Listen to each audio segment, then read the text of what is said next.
Hey there, and welcome. Today, we are diving deep into a word that you probably think you know inside and out, bitter.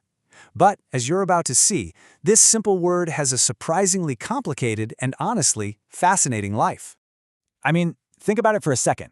How on earth can one little word describe the taste of your morning coffee, a deep, long-lasting feeling of resentment, and a pint of beer you'd order at a pub?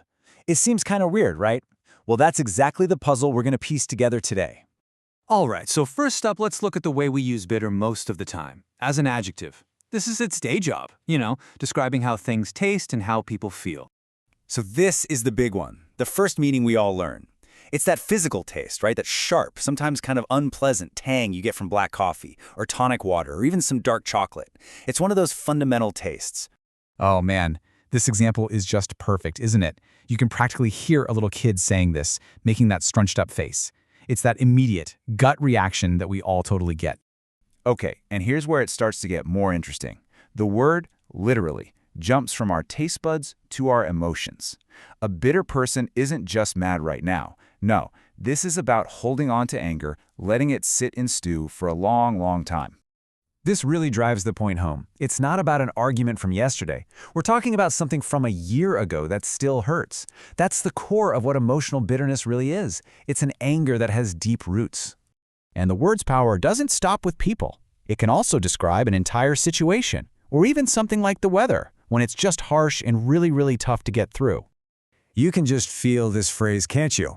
A bitter wind isn't just cold. It's that biting, stinging, painful kind of cold that gets right into your bones. The word bitter just adds this whole other layer of hardship that cold doesn't quite capture. Okay, so we've got bitter tastes, bitter feelings, and even bitter weather. But now get ready for a complete change of pace. We're going to look at bitter not as a description, but as a noun, as an actual thing. So after all that talk about unpleasant feelings and harsh winds, you've got to wonder, right? Why in the world would anyone name a drink bitter? It just doesn't seem like good marketing, does it?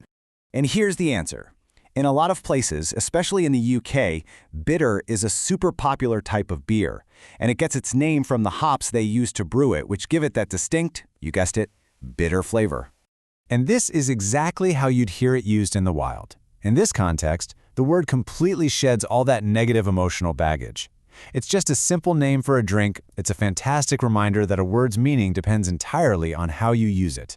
Okay, so let's pause for a second. How did we just go through 4 totally different meanings without getting lost? Well, the answer is in the source for today's explainer, and it really shows you just how powerful, simple, clear language can be. Yep, every single definition and example we've just looked at came straight from the Simple English Wiktionary. Its entire mission is to make things clear, to break them down so they're easy to understand.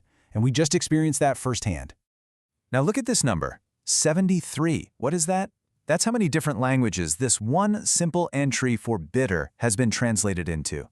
It just goes to show there is a huge global need for information that is clear and easy to access.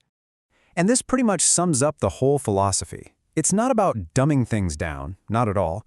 It's about being smart.